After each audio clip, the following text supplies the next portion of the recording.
So anyway, my name is BJ. Like I said, I am going to share the screen. We have a huge group today.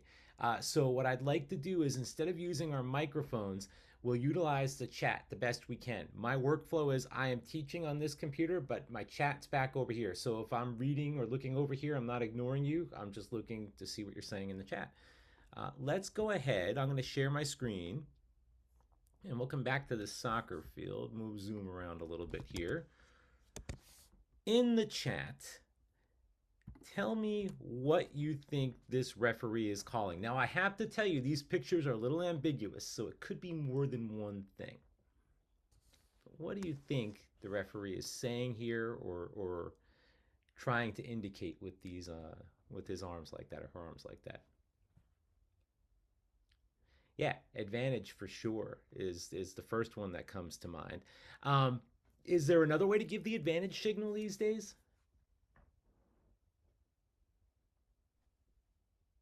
Yeah, Chris says one arm. This is the old school gray hair guy way to do it.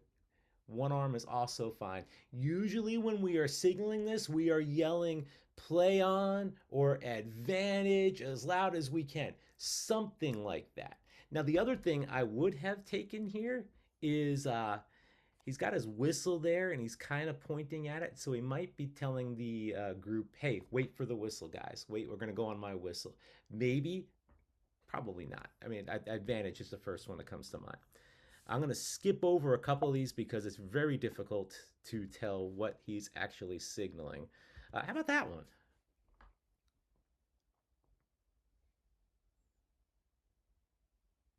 What do we think he's signaling there?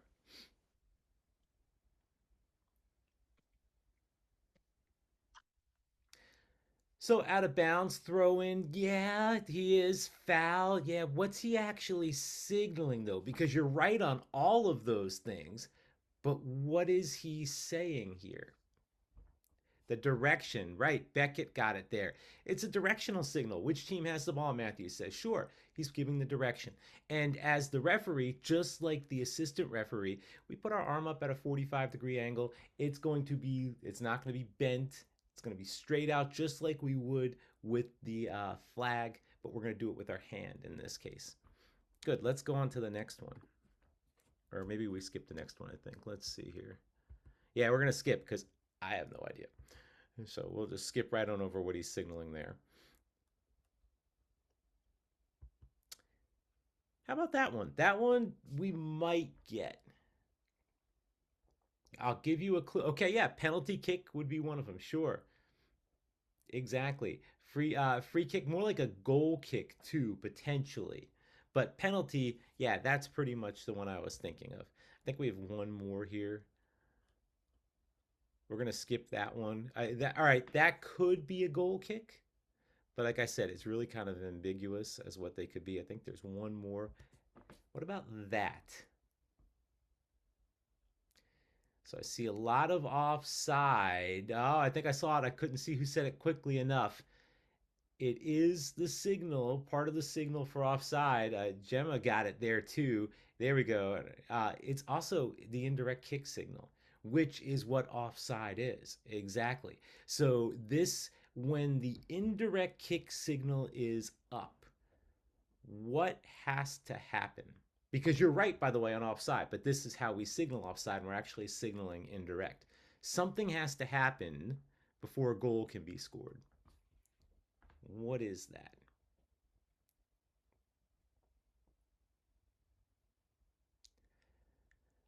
So, yes, somebody else has to touch the ball. So, okay, so everybody knows somebody else has to touch the ball before this can go in the goal. But what happens if nobody did touch the ball and it goes directly in the goal from the attacker?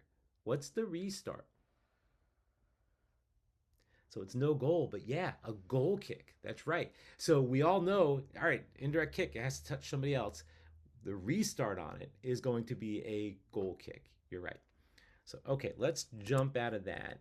In the chat, I am going to put a link to a spreadsheet. If you could go there, and I'll pull it up here on my screen too, and put in your first name, last name, email address. This is an optional class for a lot of people. If you know your assigner, put your assigner down also. I will make sure your assigner knows, hey, you came to this optional class on refereeing. If you don't know it, don't worry about your assigner. This is one way we're going to take attendance. We're going to do another way at the end of class too. And like I said, it's a big group. We're going to utilize the chat, but ask questions. I mean, better ask the question now than when you're in the middle of the field and not know. Okay, this is a low pressure situation. If you're thinking of something, there's a great chance someone else here in the class is thinking of it as well. So, okay, I'm going to jump off of that and go over to my PowerPoint. Also in the chat, and if you took the assistant referee class, you know the answer to this. Assuming everything is assigned properly, how many teams are on the field? Assuming everything is assigned properly, how many teams? So I see several threes, a couple twos. I bet you the twos didn't take the assistant referee class. Yeah, there's 3 teams out there. Us, we're a team too, right? So we have to think about, like we are when we're assistant referees, the referee is the lead of our team. And so we have to think about how we can call the game that benefits the game. It's most efficiently called, but also how we can do it the easiest and best way so that we all win. And that's exactly right. There are 3 teams out there. The way I structured this class is kind of like what would take place during a game.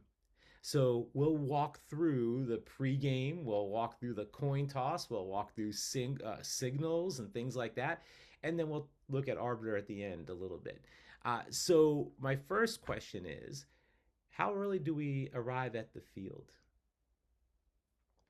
as the referee? It's a referee team. It doesn't really necessarily matter as referee. Yeah, 30 minutes. Unless you hear otherwise from your assigner, 30 minutes is the rule of thumb because there's a lot that we need to do when we get to the field. What are some of the things that we need to do when we arrive?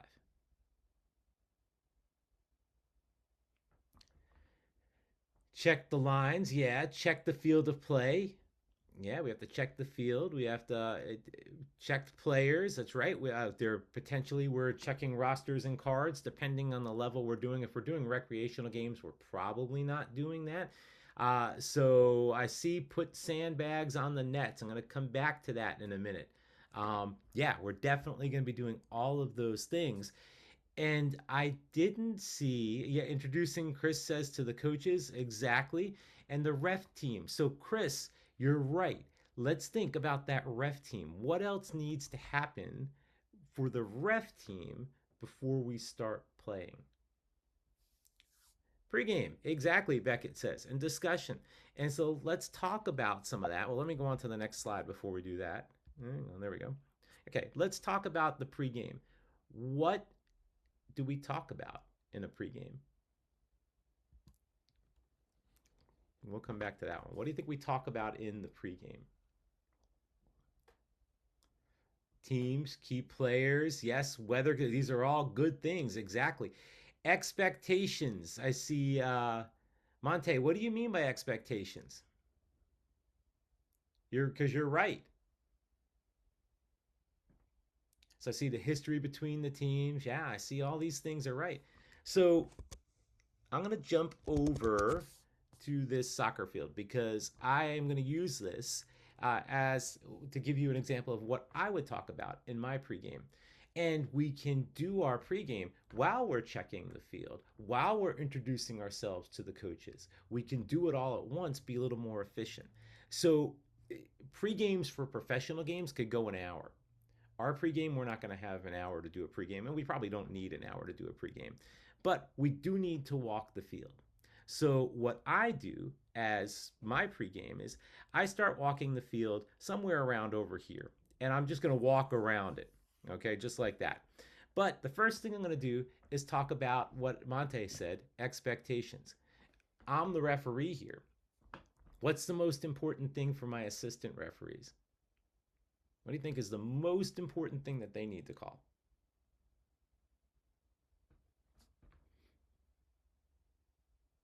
Yeah, Offside, exactly. They need to know their duties, and we need to talk about what the duties are. So, all three of us are officials. Feel free to make the call. But in order of importance for my assistant referees, it's offside, out of bounds, fouls. For me, it's the exact opposite. As the referee, my most important thing is fouls, then out of bounds. Offside is my least important thing as the referee, but the reason it's my least important thing is because I have two ARs who are in position to deal with that. That doesn't mean I don't ever call it as a referee. There might be times I need to help with offside. Like, for example, is it a deliberate play? Is it a deflection? I might be in the best position to see that. But as a rule of thumb, that's what I would start out with over here. As I walk this way, I start to get into, ooh, look, I'm right here at the top of the box. What do I want from my assistant referee as a penalty kick signal? If you remember from the assistant referee class, there are multiple ways we could signal a penalty. Maybe I want the skirt. Maybe I want my assistant referee to just walk to the corner. That's what indicates. Maybe I want her to just hold her flag to the inside or to the right. I don't know. You don't. If you have a preference as the referee, well, I can use this marking on the field to remind me, oh yeah, if we have a penalty kick, this is what I want you to do. I get down to here. Hey, if we have a goal and you have a good goal, make sure you turn and jog back upfield. Make sure we make eye contact and you do that. Okay, so we walk around the field and we get to here. We have to check the nets. So let's look at a clip about some of the things that we need to look for when we check the nets. Now the audio is a little quiet, so I'm going to try to blast it here. When we get to the goal, there are a few things worth looking for. First and foremost, for safety, we want to look for weights. Some goals will be staked. Most goals you'll see sandbags. We need to make sure there's weight on the goals, preferably both sides, to stop it from coming up during the game, from blowing over, from moving when a player hits it, from when the ball hits it. That's the most important thing. With all the things that can be wrong with the field, not straight lines, a little bit of not grassy areas, no corner flags, we can start the game with those. If the goals are not weighted, we cannot start the game. Other things that we're looking at when we're inspecting the goal is the net. We want to make sure there are no holes. Pay special attention to where the net matches the goalpost or the crossbar. These are the places where the ball might be in the goal and leave the goal, and you might get it wrong. It can come in from either side. If you can't fix these, if you don't have zip ties with you, if there aren't extra little knobs laying around for you to fix it with, talk to the home coach, talk to the home association so we can get these fixed. You can use tape, you can use whatever, but these are the places to pay especially close attention because this is where we can make game-changing mistakes. The only other thing we really are looking at with the goal is the position of the goal. In relationship to the line, we need the back of the post to be on the back of the line. Otherwise, if we have an extra inch of line back here, we could theoretically have a ball pinned to the inside of the goalpost that is still in the field of play. We don't want that to happen. So when you're lining it up, make sure it's not the front of the post on the front of the line, back of the post anywhere. You need the back of the post on the back of the line. Okay, so go back to our soccer field. We're right here. We're talking about all those things. Everybody mentioned the nets in there. What's the one thing that we can't start play without when it comes to the nets? It was just said in the video. The goals have to be anchored 100%. Now, if it says on the back bar net or goal anchored to 100 pounds, whatever, that's fine. There are no anchors. Coach, we need to get some anchors on the net down here. We'll talk about that when we go talk to the coaches. We need to get anchors on the net down here. I'm sorry, ref, we don't have any of those. Okay, well, we can't start play without them. Can we get some team bags and maybe put them back there? Something has to be back there to anchor the goals. Now, why is this such a big deal? Because if something happens during the game and the goal and the goal isn't anchored, you, the referee team, are liable. That means if somebody gets hurt because the goal is not anchored, you are responsible for that. So let that sink in. There's liability issues there with that. You don't want to take that responsibility. So, coach, we need to get anchors on the goals. We need to get some sandbags on the goals. Well, we don't have any, ref. Okay, we can't play without. If the teams want to play anyway, that's fine. You don't referee the game. Okay, you would put it in your match report, and we'll talk about that too. Ask for sandbags or anchors for the goals. Teams could not provide. There were none present. They scrimmaged. I did not officiate. You put that in the match report. Okay, real important. Don't start the game without anchors or sandbags. Now, where does the back of the post need to line up with on the goal? That was also talked about in the video there. Back of the post goes to the back of the line. Now, I can't zoom in close enough so we can see that here, but we have different size goals. Some of them, these lines are supposed to be 5 inches. The goalpost is supposed to be 5 inches. So it should be fine. It should fit the whole thing. But you clearly saw in this video, that's a small goal, right? So that post, it might be 5 inches across, but it's definitely not 5 inches deep. So in situations like that, you want to make sure you have the back of the goalpost lined up with the back of the line. And then the other things, we can play without that. We can play. In fact, the laws of the game say you don't even need nets to play. Obviously, we have them. But the most important thing is making sure it's anchored.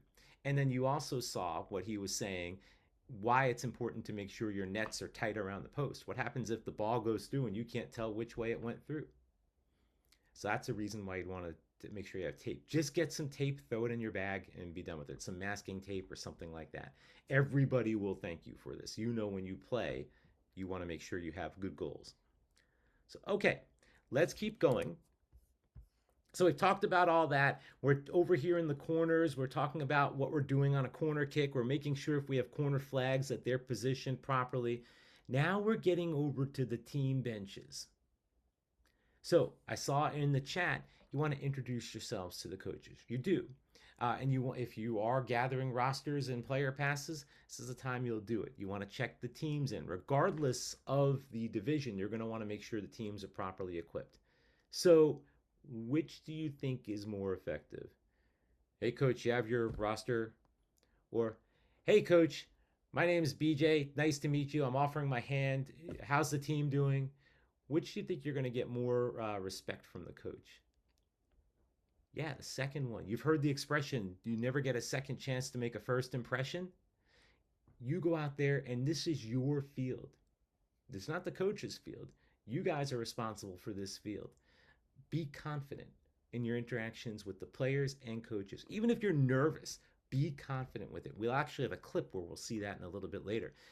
If you go up with the approach, the second approach, you might have just earned yourself a call that the coach might question later, right?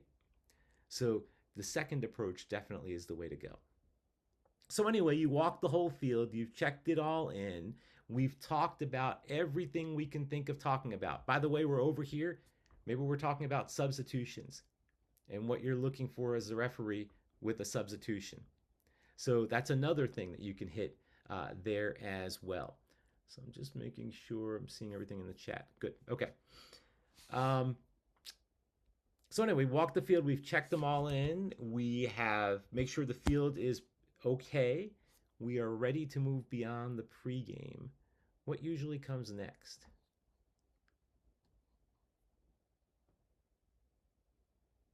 After the pregame.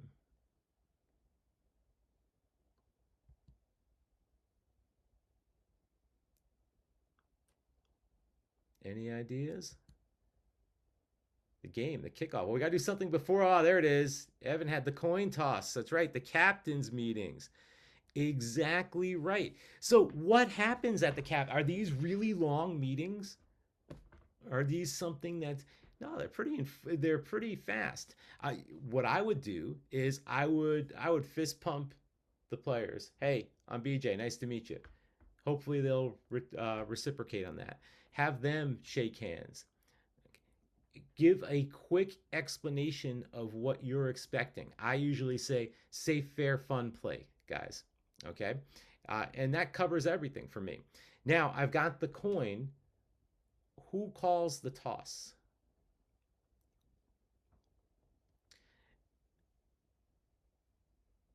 Okay, yeah, usually it's the away team that's going to call the toss. Uh, I throw so you have heads or tails. I throw it in the air. Now, it's up to you if you want to catch it. I recommend don't catch it because what happens if you try to catch it and you drop it? Right? It's not that big a deal, but it also could influence what the outcome of the toss too, right? So what I recommend you do is throw it up in the air, let it hit the ground, and leave it there. Okay, so yep, it's heads, away team. What does the away team get to choose? The ball or the side, right? Do they want to kick off or they want to choose the side to defend? Once we've established all that and the captains are back on their sides or leaving, then reach down and pick up your coin. Okay, so it's after they're gone, you reach down to pick it up. So we've done that. We know who is going to start. Now, going to go back to our soccer field. We know as assistant referees run from midfield to the goal line. And on this side, from midfield to the goal line. The referee runs on what's called the referee's diagonal, which is, and this is a guide, roughly up here to down here. Now, if you think about it, that makes sense because we already have assistant referees over here and over here, the two areas that we don't have really good eyes on, down here and up here. So that's kind of the referee's area. You'll hear talking about assistant referees quadrant, and the referee's diagonal. It's the area that the referee is in. Now, it does not mean the referee can't be here. Doesn't mean the referee can't be here. This is a guide. You're running like this. Ultimately, you want to be in the best position to make the call. Okay? But as a guide, we're running like this. Now, we have to use our imagination a little bit here. The team that is kicking off attacking to the right. So they are going this way. This is area A, this is area B, this is area C, this is area D. Where do I stand if I am the referee for the kickoff? A, B, C, D. The team is attacking to the right.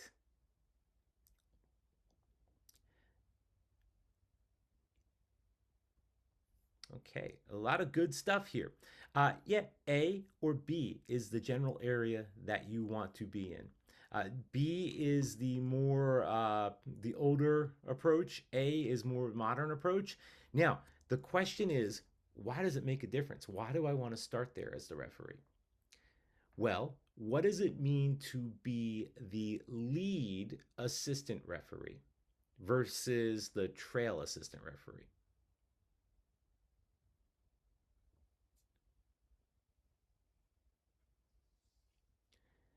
Yeah, so the lead assistant referee is the assistant referee where the ball is going toward, right? So in our case, if the team is attacking this way, my lead assistant referee is over here, my trail assistant referee is over here, since we're going to the right.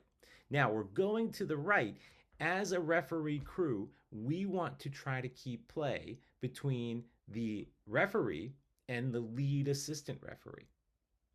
So if the ball is going this way from kickoff and my referee's diagonal is like this and my lead assistant referee is down here, then it makes sense for me to stand somewhere over here at the kickoff, right? Because I'm keeping play between me and my lead assistant referee, and I am also on my diagonal. Does that make sense? If the kick was going the other way and we're going to the left and my lead assistant referee is up here, then I'm starting off down here. So it depends which way the ball is going, which way the kick is supposed to be going as to where I'm going to stand. But for our purposes, we want to be up here because the attacking team is attacking this way. Now, great. Teams are ready. They're all out on the field. I haven't blown the whistle for the kickoff yet. I am standing somewhere over here. What do I do? Are there things I need to do before I blow the whistle?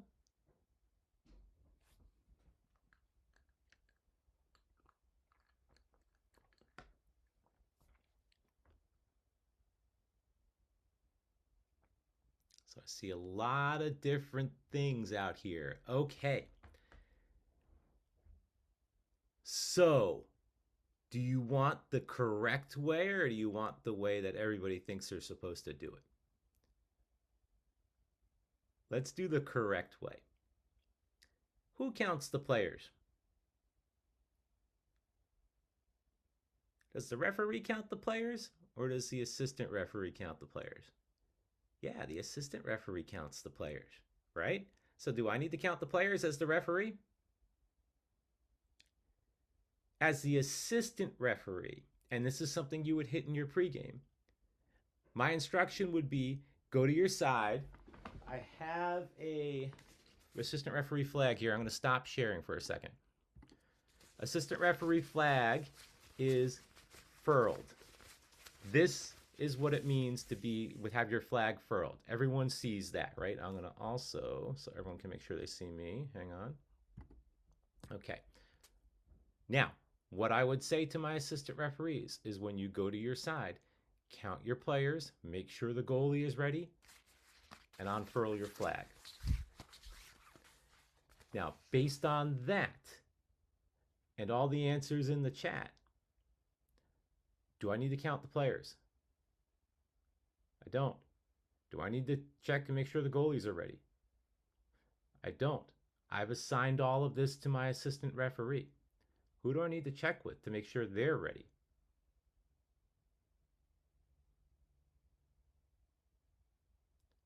The ARs. Exactly. The ARs have done all those things you just put in the chat. Yeah, it needs to be done, but the ARs are handling that for you. If you're working as a team, they're handling that. So I just need to make sure that the ARs are ready. So based on that, if I share my screen again, and I'll show a clip in a few minutes of the referee doing exactly that. Based on that, I'm here. I need to check with my ARs before I blow that whistle. So what I would do is I would look first at my trail AR. Thumbs up, nod, we good? AR responds, we're good. AR also now has her flag unfurled. So that's another indication that we're good. So I've checked with her. Now I'm going to check with my lead AR to make sure she is good. Same thing. The flag should be unfurled. Thumbs up, nod. She's good. What else do I need to do before I blow my whistle? And I'll give you a clue.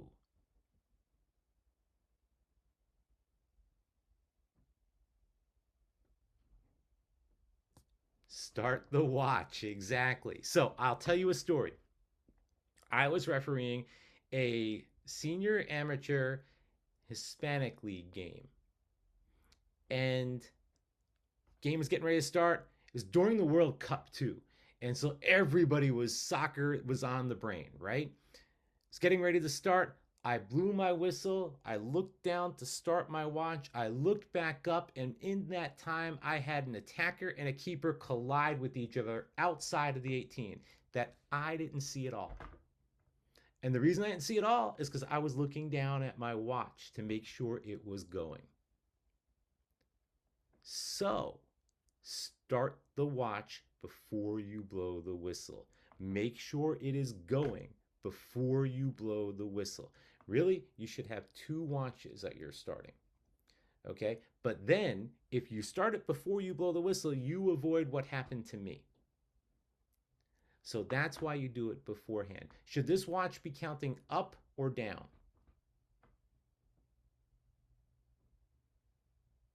Things we got to think about, right? Up, exactly. We want it to count up because we have the final say as to when the half or game ends.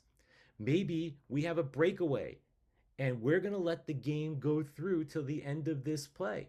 If your watch starts beeping for the end of the half, that's a huge problem, right? Then your hands are forced. You have to end the half. So you want your watches to be counting up. This watch, I think, is $13 and it counts up. It's got a little light on her, counts up. That's all you need. Okay, so we've checked with our assistant referees. We have started our watch. We know the watch is working. What type of whistle do we blow at this point?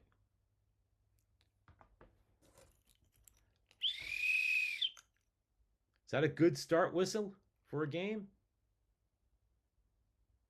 No, it's not. So I saw a question, Matthew. Let me see what you said there. Okay, so and everyone, good answer on the whistle. Matthew's question is, what happens if there's an extended stoppage? Would you stop the watch or would you use the other watch? So what I would do is I would use the other watch for that. Now, if they're both the same, then you could stop your backup watch and you would know exactly how much time was left when you stopped. If it's all both for the first half. So for example, I start both watches and in the 35th minute we have an extended stoppage. I might stop it on one. I'll know exactly what time we are in the game and I'll know what time we stopped. That's one way you could do it. That part is stuff that you'll work out over your career, but it's a good question. So now we've decided that's not a good whistle. You're right. So this clip that I'm getting ready to play is from when we do this class outside. It is not a kickoff whistle, but they're actually going to be signaling penalty kicks. Just listen to a couple of their whistles. They're not bad, but the first kick to the game is probably like the excitement and the energy of a penalty kick whistle. So let's just listen to a few of these. And again, they're calling penalty kicks, but listen to the tone of their whistle.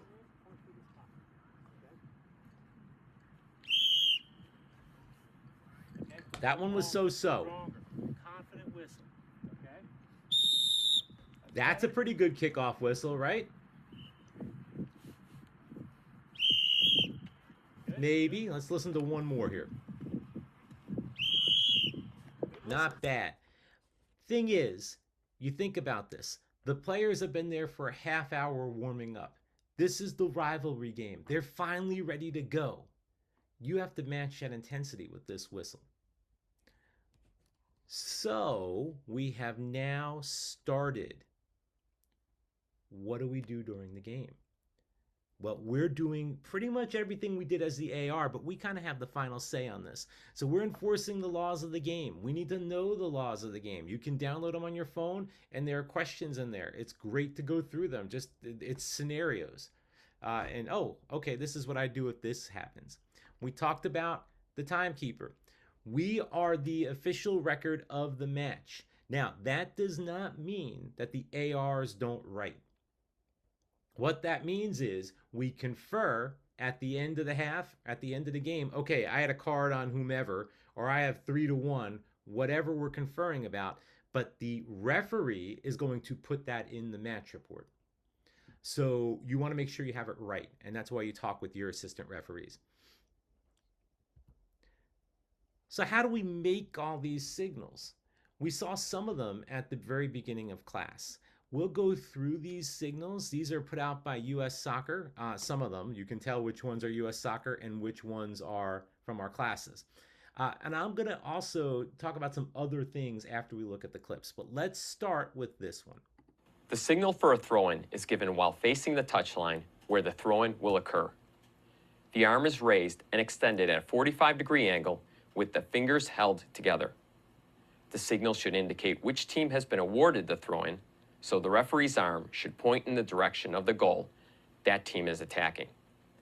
Once possession of the ball for the restart is established and understood by the players, the referee's arm is lowered. Okay. Everybody knows how to make a throw-in signal, right? We've seen that. We talked about it. He's giving a direction. Where's his whistle? He's the referee. Where's the whistle? It's in the hand. Which hand?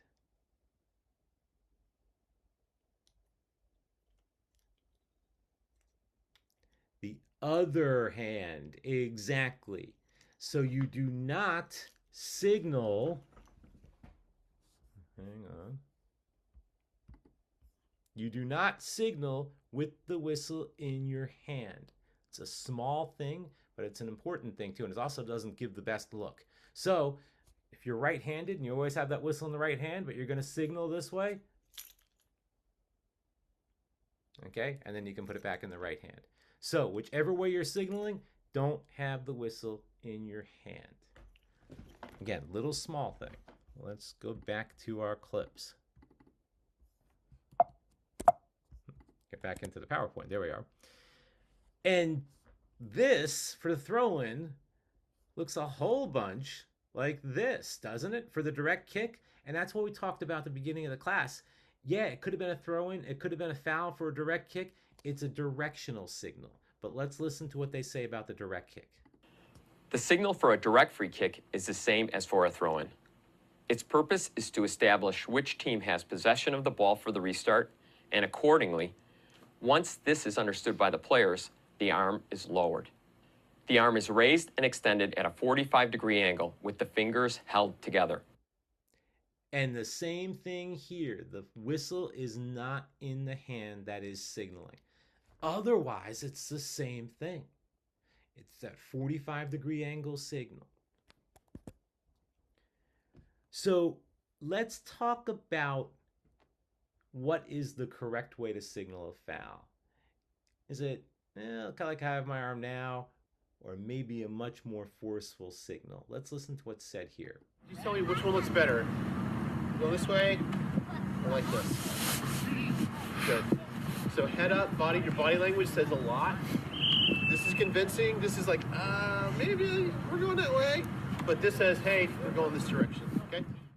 So like we talked about earlier when we were introducing ourselves to the coaches, confidence with your calls. You might not be confident with your call. That's okay. Project it. Okay, if you go in there and you don't look like you have any idea what you're doing, do you think the players are going to respect you? Probably not. And you just blew your whistle and everybody's looking at you.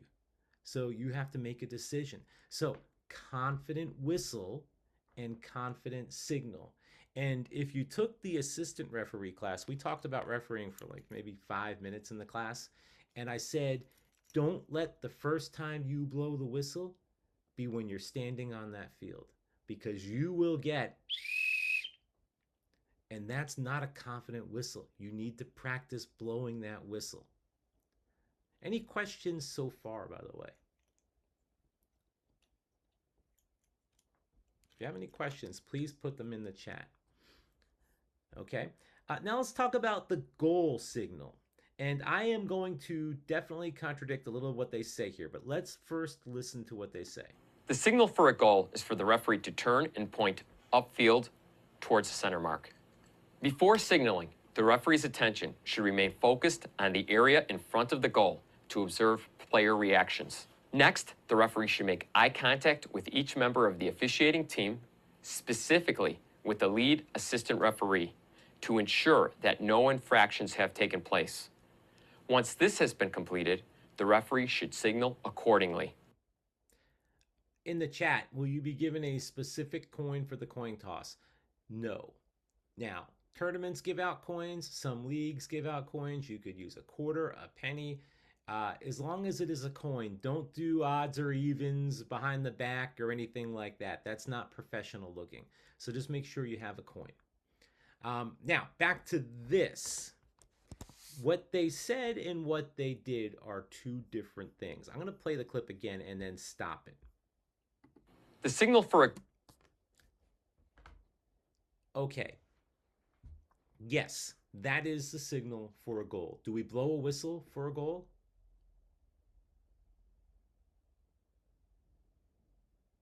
Yeah, not usually. We don't. In high school, we do. In our games, no, we don't. Unless it is a quick in and out goal. that people don't know crossed the line. At that point, you'd have to blow the whistle to stop play. But as a rule, in general, no, we do not blow the whistle. I am assuming most of us play. If it is a competitive game and a team just scored, what's happening in the net right now? So, Jeremy, no, it doesn't depend on the level. It depends on the type of goal. In U.S. soccer, in MLS, in FIFA, you do not blow the whistle for a goal. In high school, you blow the whistle for a goal. But here, as a rule, we don't blow the whistle.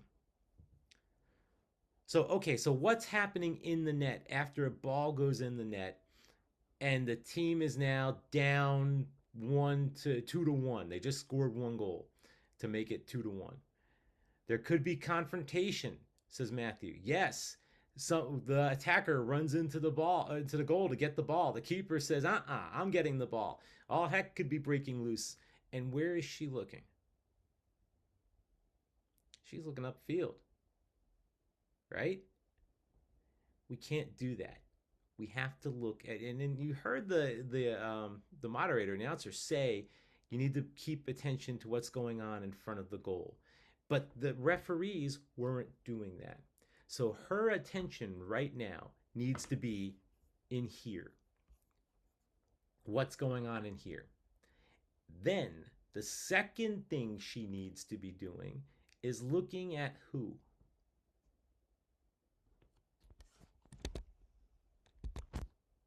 The AR. That's right. Because if you have a good AR, what should that AR be doing right now? If we have a good goal and the AR is doing what she's supposed to be doing, exactly, jogging back upfield. That jogging motion will indicate to her, okay, the AR's got a good goal, I've got a good goal, I'm going to point back to the middle of the field.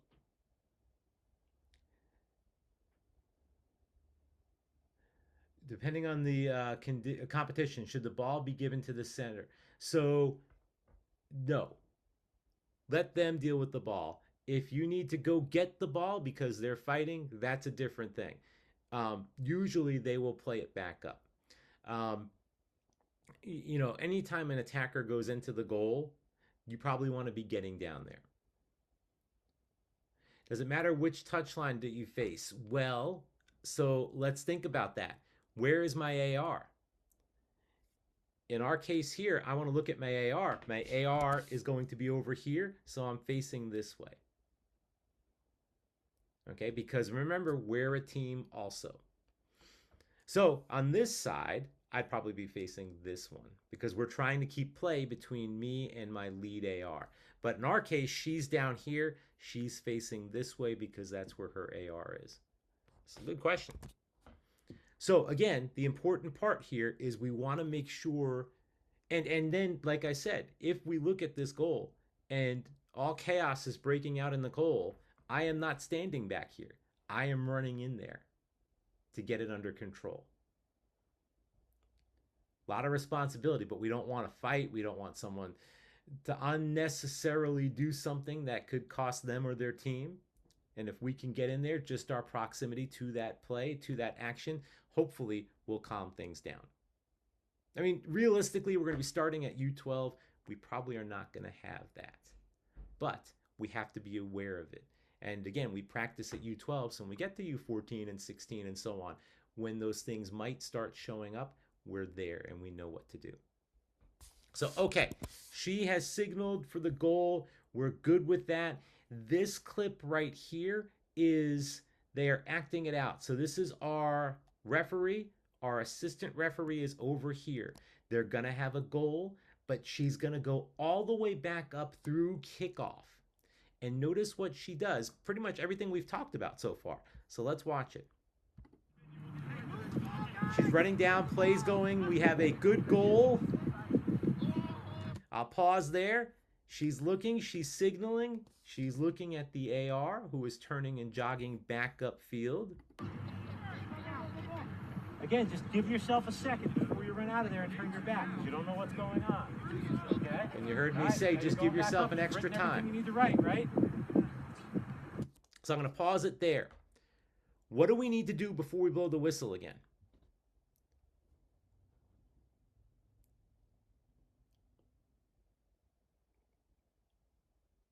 Everybody's happy. We know we have a good goal. What do we need to do? Record the goal. Exactly. Write it down in your data wallet. You want to make sure you write it down. You, in certain leagues, you not only need to write it down, you need to write it down the time and record who scored. Now, recreation and most club level, you don't have to do that. Once you start advancing onto the higher leagues, you need to do all those things. So you have to put all of that in your book. Now, think back to the beginning where we started talking about a kickoff. Watch what she's going to do now.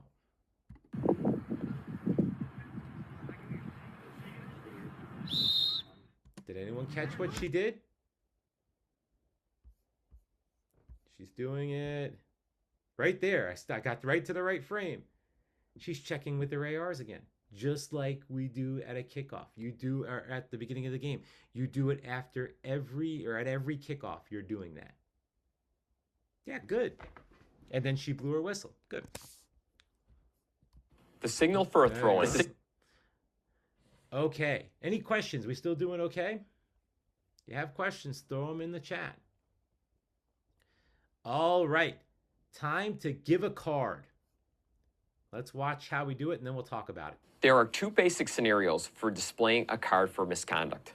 The standard approach is to collect information from the player to be carded, and then, while standing at least an arm's length away, to raise an arm straight upward while holding the card by the thumb and one or more fingers so that the card is clearly visible.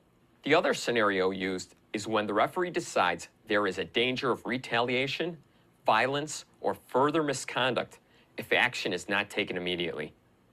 In this case, the card is shown in the same way as in the standard scenario, but as quickly as possible, perhaps even while in the process of approaching the player guilty of misconduct, and only afterward is the necessary information gathered before play is restarted. Anytime a red card is displayed, the action should be followed by a gesture which clearly indicates that the player must leave the field. If a player is issued a yellow card for the second time in the game, the referee puts the yellow card away after displaying it, and only then is the red card displayed. US Soccer recommends that referees keep yellow and red cards in separate pockets so they can be quickly retrieved without fumbling, dropping, or wasting time to check that the correct color card has been pulled.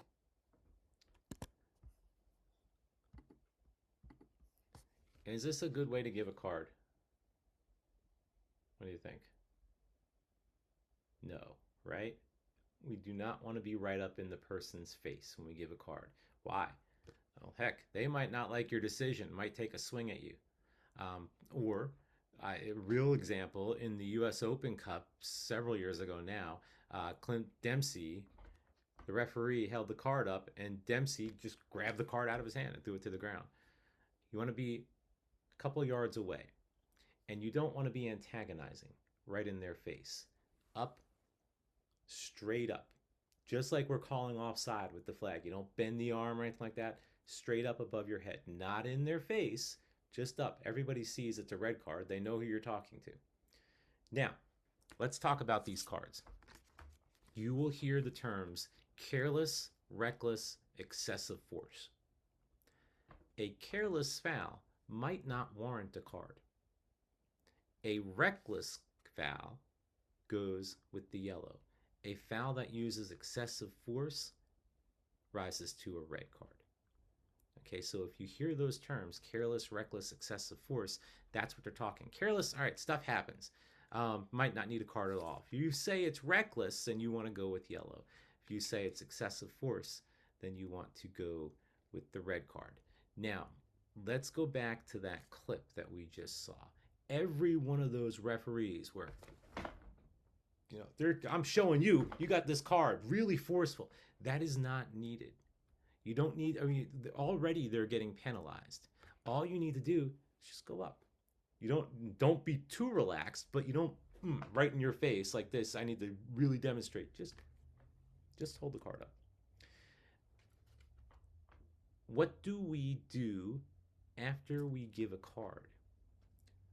Going back to that data wallet, what should we be writing? Yeah, we're recording, but what are we recording? Who got it? So the number, right? The time, right? I saw a number in a minute. What about what you're giving? This is a PI card, a persistent infringement. The color of the card, right? So later on, when you give a second yellow to number 21, you know that has to be one of these after that. So you have all that. Who else do you tell?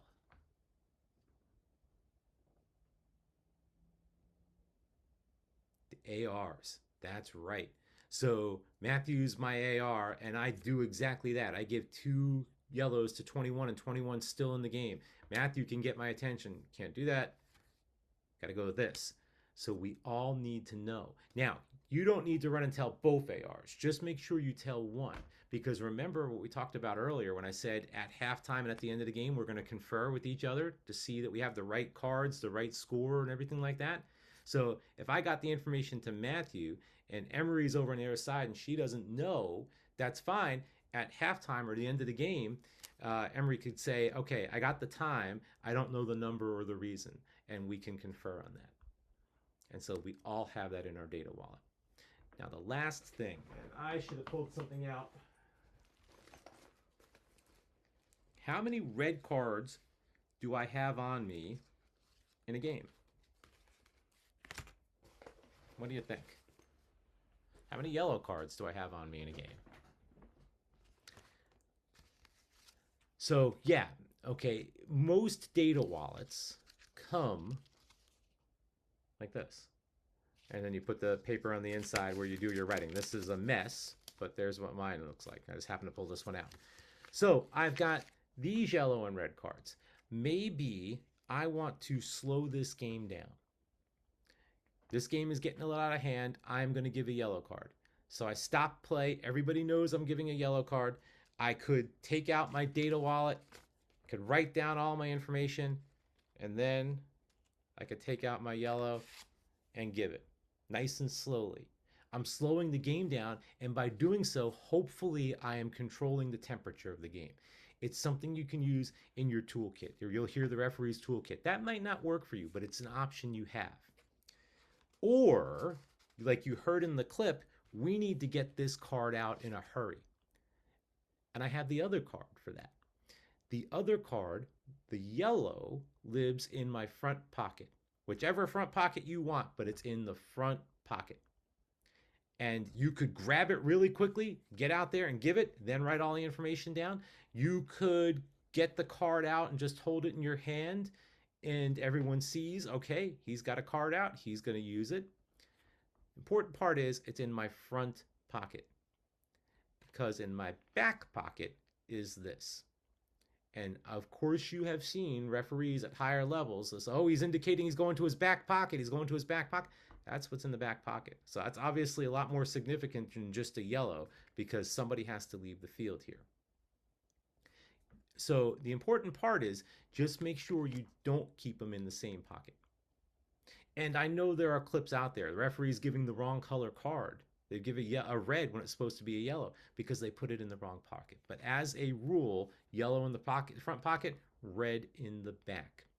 Do I give a card to a player on the ground?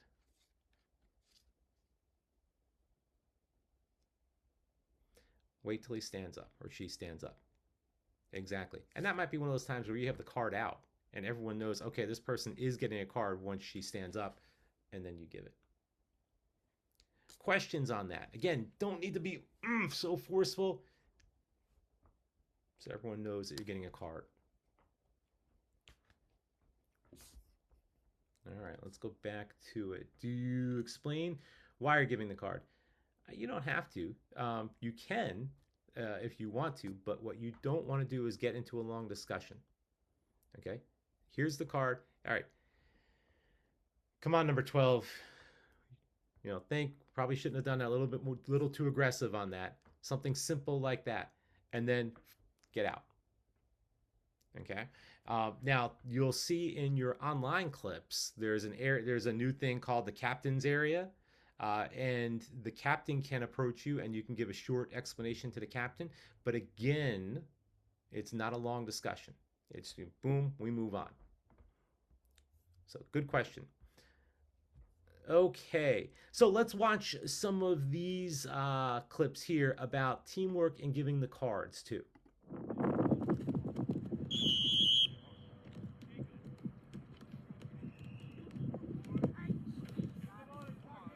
Okay, that wasn't too bad.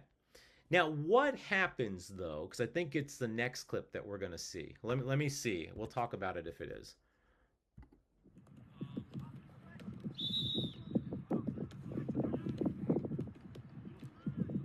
Okay, he's going back pocket there. So that's fine. This next clip that's coming up is if we have a discrepancy. After a goal, do the ARs go back to the halfway line? Great question. No. So what the laws say is you run 20 meters upfield. That's up here somewhere. Don't worry about that. I would turn and jog maybe to the top of the 6. That's 6 yards upfield, somewhere between the 6 and the 18. The important part is you turn and make the jog. Okay, if you just stand there, then the referee doesn't know that you have a good goal. That's why it's so important. You turn and make that jog. Good question. Now, in this next clip, we have a discrepancy. The AR has one thing and the referee has something else. Let's watch the way they handle this, and then we'll talk about what they did. Tommy, did you have a penalty kick? Or did you have outside the box? You have a penalty kick. He didn't have that. How are we going to communicate? How are we going to talk? All right, so now we have a problem, don't we? Okay, so you want to go talk with them?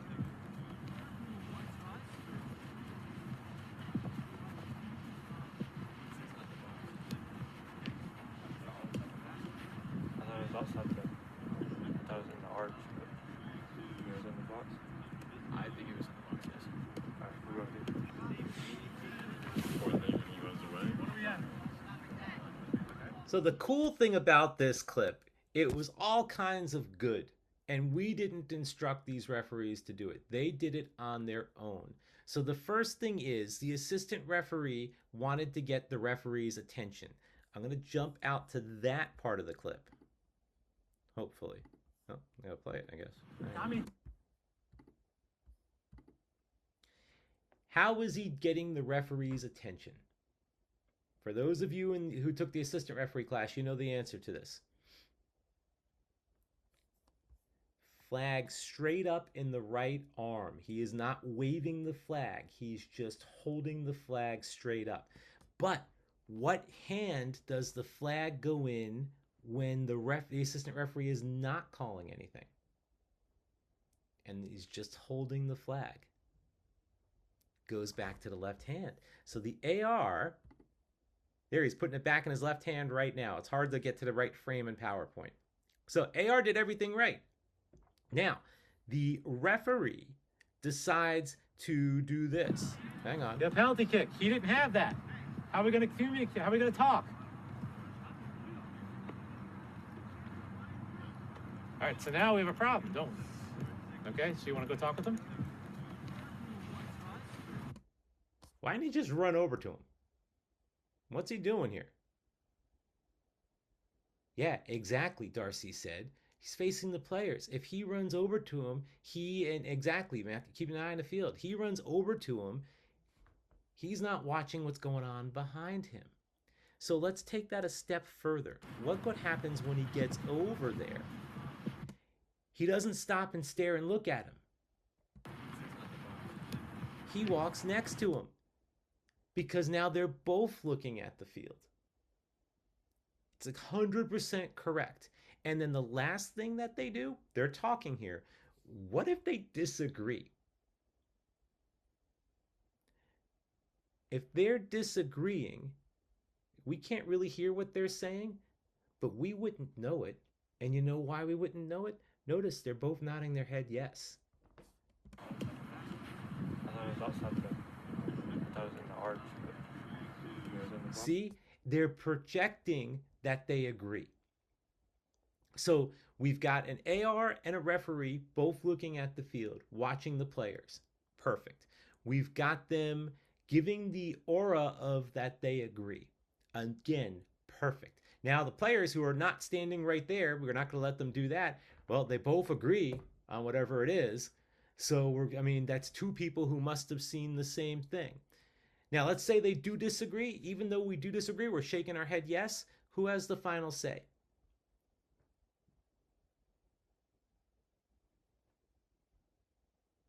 Yeah, the center does. That's right. Because this is an assistant referee versus an insistent referee. Okay, but these guys handled it perfectly. Questions on what they did?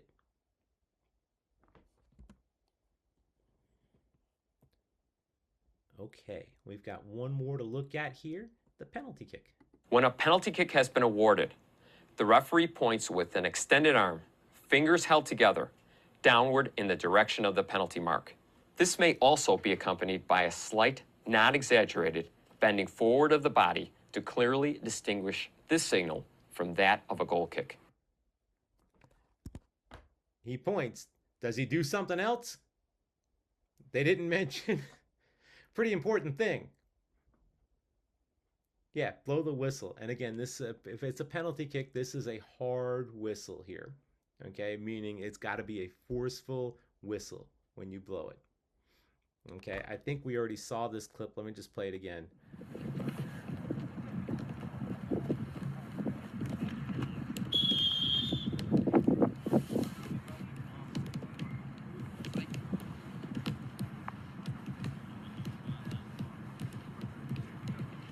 Okay, good forceful whistle. And again, he didn't go up really hard with his card.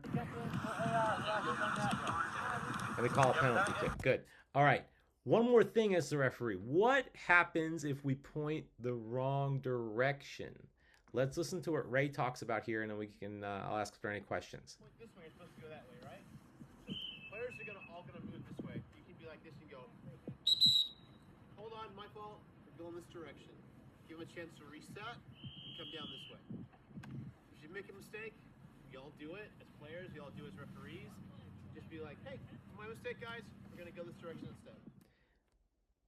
Everybody is familiar with that. That usually means look at the referee, right? It's not an official signal, but it's an understood signal by the players. You heard what Ray said there. Everybody makes mistakes. If you point the wrong direction, fine. Stop the game for a second. Let the teams reset. Let the defense get back into position. If you stop it like that, then you need to start it again. Okay? So once everybody is good, then you can blow your whistle for the kick. Okay. Okay. And let's just elaborate on that right here. When a restart such as a free kick, goal kick, throw-in, or corner kick must be delayed for any reason, U.S. Soccer recommends that referees give a clear indication to the team in possession of the ball for the restart that it may not attempt to put the ball into play until indicated by the referee with the whistle. This is achieved by verbally stating that the team must wait for the whistle, and in most cases, pairing this with a strong visual indication by raising the whistle no higher than the referee's shoulders or head and pointing to it with the other hand. So what Ray was just talking about a second ago, if you stop it, that might be a time, hey, we're going to go on the whistle, guys, okay? And you point to the whistle with your fingers. Now, you heard what he said there. You don't do it up here. Because all of a sudden, if your hand is up like that, that starts to look like an indirect free kick. And we don't want to aid to the confusion. So you don't want this to be any higher than about your shoulders or head. Guys, on the whistle, okay? We're going to go on the whistle. And in Ray's example, we could do it, but there could be other times we would do it. Another time we probably would do it is if we are setting up a free kick, probably anywhere in this area that's coming in. Coming out, no one's going to care. Coming in, people are going to care. They want their 10 yards, right? So if we go up to the kicker, hey, you want your yardage? And the kicker says yes. All right, guys, on the whistle. You want to make sure the keeper knows we're going on the whistle. You want to make sure the kicker knows we're going on the whistle. Mark off your yardage, and then you blow the whistle when you're in position. So let's talk about these two kicks here. We've talked about the direct kick a little bit already, but it's different from the indirect kick because the indirect kick has to touch somebody. We know that. How do we signal the two of them? Well, I'll play the direct kick again just as a refresher. The signal for a direct free kick is the same as for a throw-in. Its purpose is to establish which team has possession of the ball for the restart, and accordingly, once this is understood by the players, the arm is lowered. The arm is raised and extended at a 45-degree angle with the fingers held together. Versus the indirect kick. The signal for an indirect free kick starts with establishing which team has possession. This is done by first giving the same arm signal as for a direct free kick. As soon as possession has been established, then the referee gives a separate signal to indicate that the free kick will be indirect rather than direct. The law requires that the indirect free kick signal be held from when the ball is kicked until the ball contacts another player or play is stopped for some other reason, at which point the signal is lowered. The signal itself consists of the arm held straight upward with the fingers held together. The arm used for the signal should not be the one in which the whistle is held. We know that part, right? So the most common indirect kick, offside, right? So I'm going to go against what they just said there too. Let's say you're down here. Attacking team is offside. You're going to blow your whistle. You're going to put your arm up. But now you have to get upfield. Now, according to what they just said and according to what the law says, I need to run upfield with my arm in the air like this. Try that. You'll see how awkward that feels. So what practical advice would be, you indicate the indirect kick, you run to get into the position you need to be, you bring your arm down, you run to get to the position you need to be, and then you put it back up. Okay, instead of running, sprinting upfield with your arm in the air like this, which technically is the letter of the law, the spirit of the law allows you to bring your arm down and then put it back up once you get into position. And then you keep it up until it touches another player. So that's the difference on how we call an indirect kick versus a direct kick. And then the other last one we're going to show here is what the referee does on a substitution. We know what the assistant referee does, right? What does the referee do? When the request for a substitution is signaled by the assistant referee or fourth official, the referee need only provide a clear visual indication that the substitution may proceed. This typically involves the referee waving on the player in question with a beckoning motion. If needed, the referee can clarify the signal with the officiating team during the pregame conference. So we talked about that, what we want for subs in the pregame. I could almost guarantee you at substitutions in your higher level, you've heard that 2 whistles again, right? Players have come to expect that a lot in our area, that 2 whistles. If you blow 2 whistles to stop it for the substitution, restart it with a single whistle. You do not need to blow the whistle for a substitution, but a lot of times we do. If you stop it for a substitution, 2 whistles, and then you start it with a single whistle. Okay? All right. And let's just look at this clip.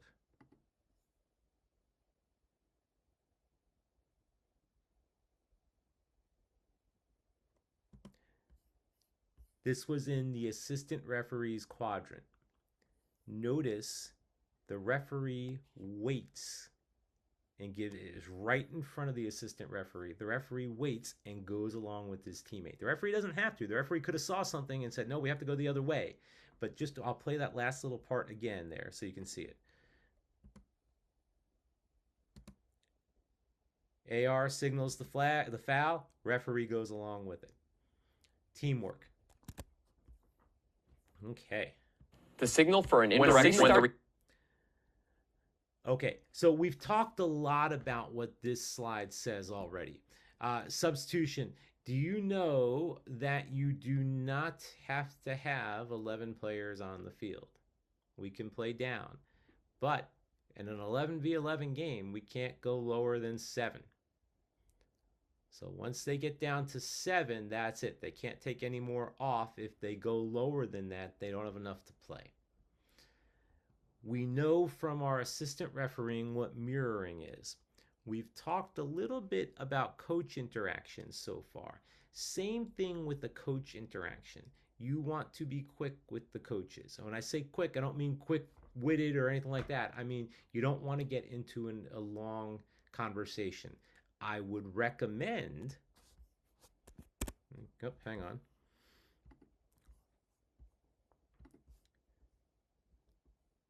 Let's see, which one is it? There are two big. Oh, sorry, hang with me a second. Nope, that's not it. Where is my clip that we just had?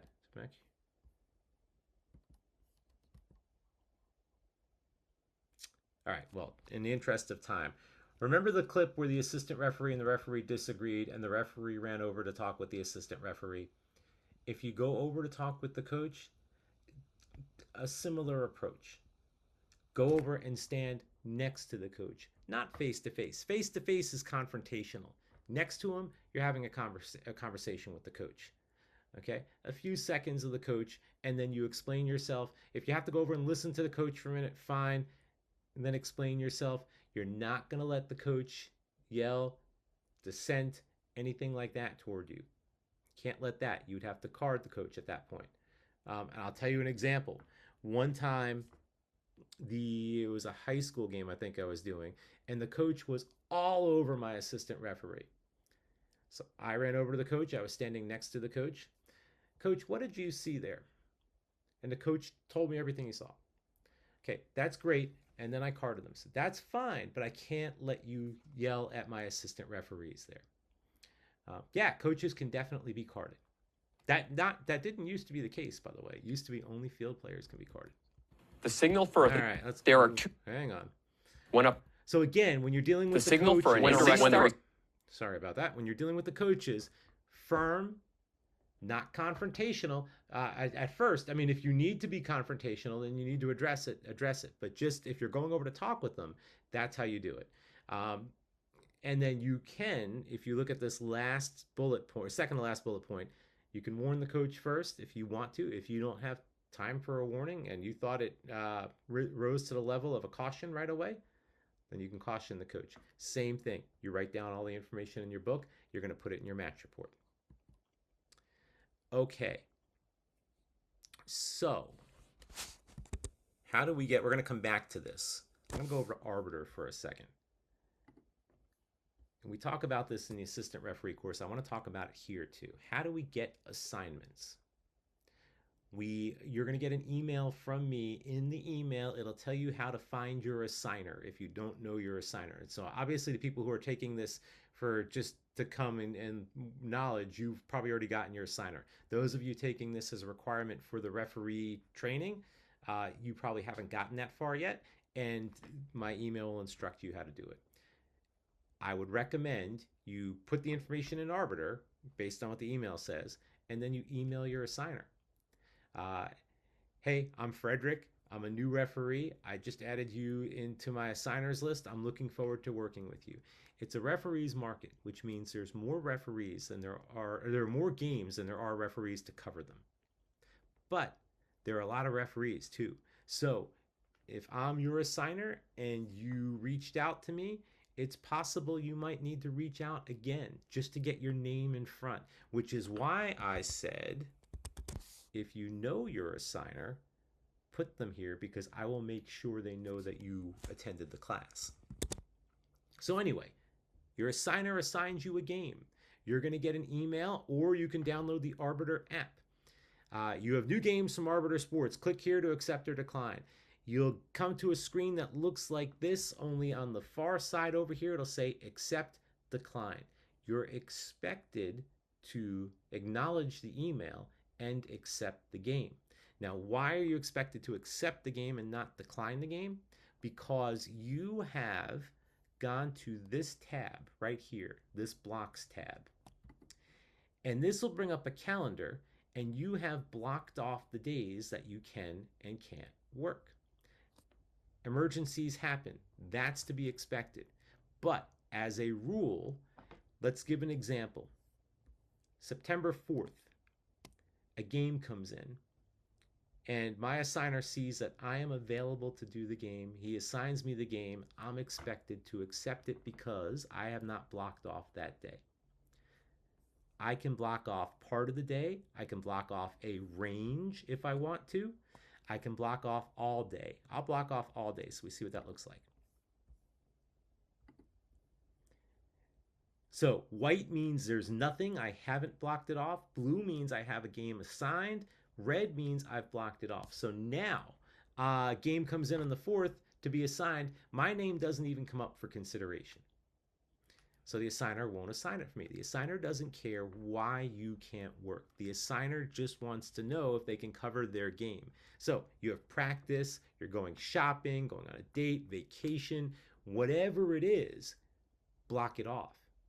Because even though it is a referee's market, the quickest way to getting on your assigner's bad side is by not accepting games when you said you're available. So the other thing with Arbiter, I'm going to go ahead and go back to my schedule tab. And we said we're supposed to be there. Oh, hang on. That is all my past games. I'm going to go to my forward games. We said we're supposed to be there a half hour before game time, but I'm running late. So you'll have your schedule here. I'll go ahead and I'll click on this game information on the far left. And when I do that, here's my crew. So I am behind. I'm not going to make it there. I can text Jenna or Colin and say, hey guys, I'm 10 minutes out. What color are you wearing? And Jenna can reply, okay, we're in yellow. Great. Jenna and Colin can go check the players in. I can get to the field and get my yellow on and get out to the field and help them, because remember, we're all a team. So you can text, you can call, you can reach out ahead of time if you want to, like a day or two, say to confirm. You can do all that. You have all the information here. Questions on Arbiter. And I've got one more slide I want to go back to, and then we'll just open the field for other questions. So Matt, that's a great question. Matt asks, what happens if there's an emergency? Emergencies are expected. You obviously don't want to make a habit of emergencies, but they are expected. That's one thing. Just not replying to the email and letting the game expire, or declining it 3 days ahead of time when you said you could work it, that's what you want to avoid. But all the assigners will know. I mean, emergencies happen. So good question. Okay, I mentioned this once in the class. Can we download? Yes, you can put. You can see everything from the Arbiter app on your phone as well, Santi. I mentioned this once earlier when we were talking about the indirect kick, the letter of the law versus the spirit of the game. You will Jeremy asks, we have to give a reason for the decline. There is going to be a field for that, and you're going to have to put something in there. Yes. So let's watch this clip, and I'll come back to questions after that. And let's talk about it after. Pay close attention to what's going on here, though.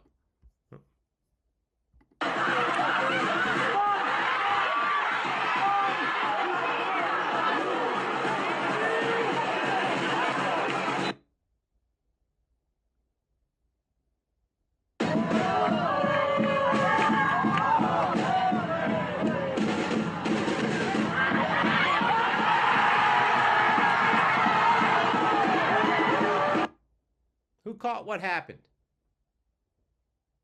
We went from a save to a penalty kick real quick. Did anyone catch it? Yeah, he touched the ball. Do you think... I got it a good spot again. Do you think that was what he was trying to do there? But the letter of the law says that's a handball. But what is the spirit of the game? So when you hear letter versus the spirit of the game is not to call a handball here. We do not want a penalty kick from this. So if you have this happen in your game, and it might happen at U12, that's a real possibility at U12. This is not where we need to be calling a handball for. Now, again, I imagine most of you play, you kind of know the spirit. So you want to try to officiate to the spirit. There's some things you have to call. But there's also some things, all right, the spirit of the game, you'll hear the expression, the game doesn't need this. And that's kind of what they're talking about, the spirit of the game. So with that, that is what I had for you today. What questions do you have? And don't anyone leave yet because we have to do one other thing, but let's just throw it open to questions real quick. Give a minute to ask questions. And what we'll do is, if there are no questions now, I will stay after class till everyone's gone.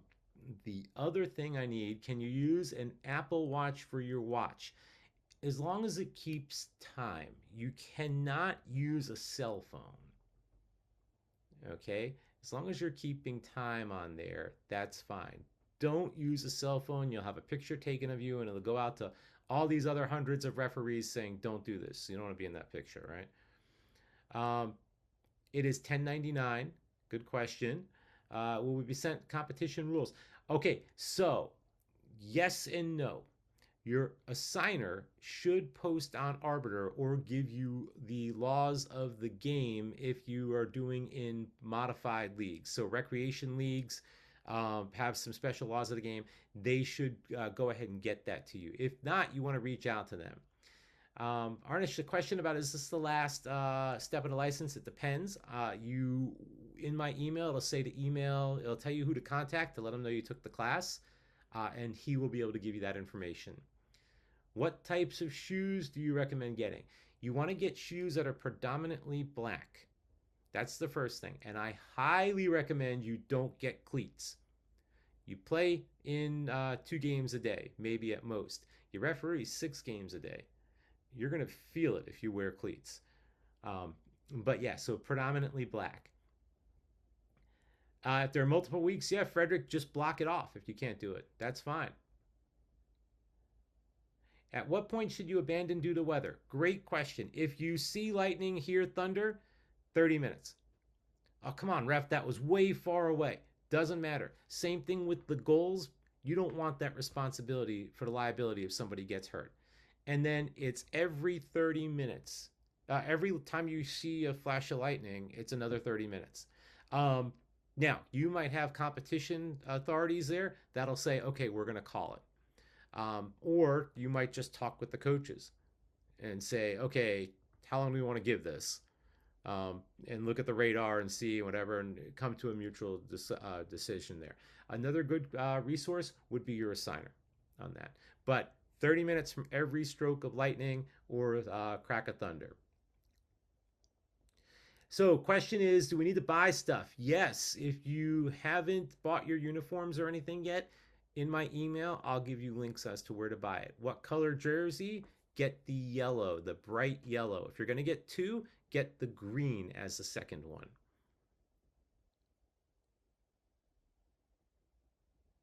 Okay, so can the game really start with no nets and goals? You're probably not going to find a game that doesn't have nets.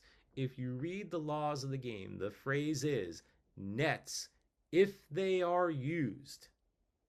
So nets, comma, if they are used, comma. So you don't necessarily need nets. You're going to have them. If you're using them, make sure they're attached to those goals. So Beckett, great question. What happens if only the 2 referees show up? Then yeah, you're going to want to get a club AR. And that club AR, just have them give direction on throws. Don't worry about anything else. That also means you're going to have to cover more field as the referee. So yeah, great question. You will find out how to figure out your assigner based off of my email. There'll be a link in there, and that'll tell you where to get it. Great question from Gemma. What mistakes do I see new referees make most often? So I've said it when we're talking about our signals, and I said it when we're talking about our whistles. The most important thing is confidence. Okay, portray confidence. Don't be afraid to make the call. Call something, and you'll get into the groove. Because I could be really confident. If I have not done a game yet, I'm going to be nervous for the first time. Yeah, that's fine. Once you get out there and do it, and actually blow the whistle and make the call, I think that's something that's really important. I'll tell you one thing, Gemma, that again leads into the confidence thing and trying to act professionally. Referees that show up with their socks around the ankles, their shirts not tucked in, things like that. First of all, you don't look professional. Second of all, what happens if you run into the coach that's me, who's been around since 1990 refereeing? Do you think you're going to have any respect at all? But yet a lot of new referees do that.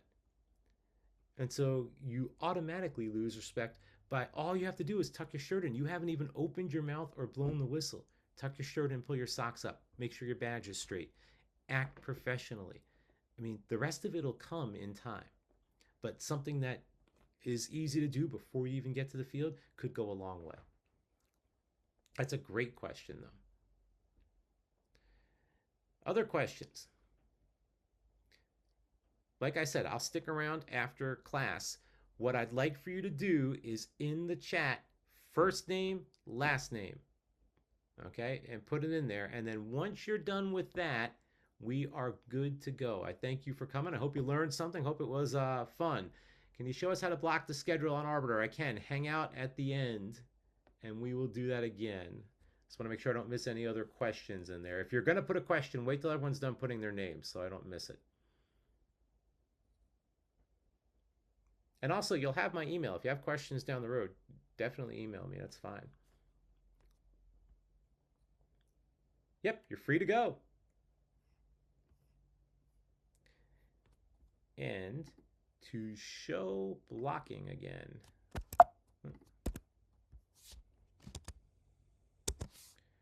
So I go to blocks. Thank you all for coming.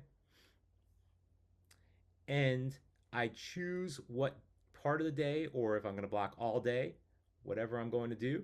I can select that here. I'll block all day. And I'll just click September 1st since that's already happened.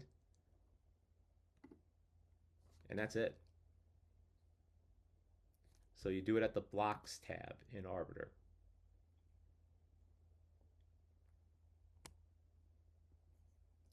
Any other questions?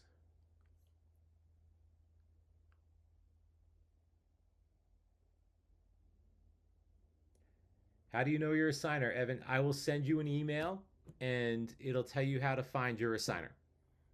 Okay, so just watch for the email. Email might be coming from me tomorrow, but watch for it. It'll say right there, find your assigner.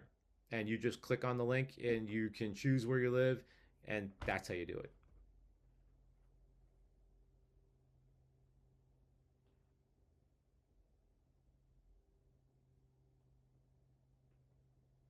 You guys have a good day. Thanks for coming.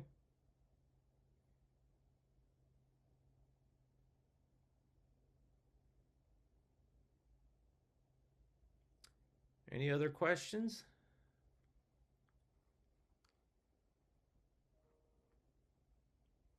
Okay, have a good day. Bye-bye.